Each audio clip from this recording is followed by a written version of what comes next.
4.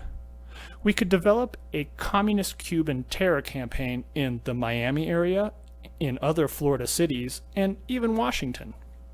The terror campaign could be pointed at Cuban refugees seeking haven in the United States.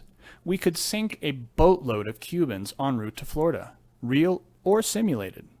We could foster attempts on lives of Cuban refugees in the United States, even to the extent of wounding in the instances to be widely publicized. Exploding a few plastic bombs in carefully chosen spots, the arrest of Cuban agents, and then the release of prepared documents substantiating Cuban involvement also would be helpful in projecting the idea of an irresponsible government. 5.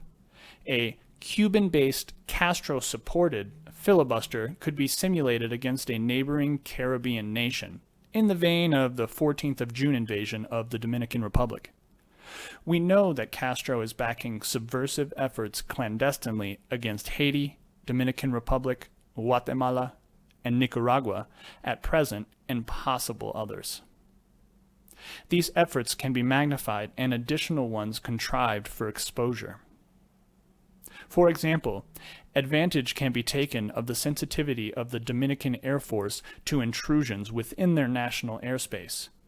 Cuban B-26 or C-46 type aircraft could make cane-burning raids at night. Soviet bloc incendiaries could be found.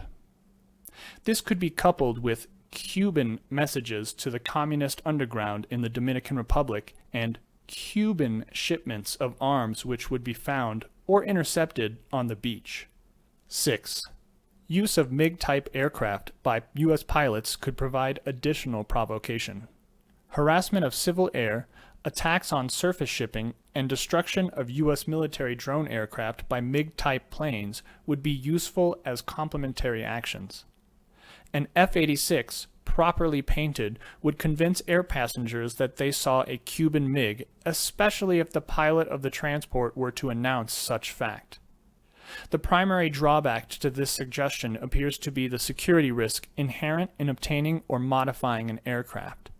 However, reasonable copies of the MiG could be produced from U.S. sources in about 3 months.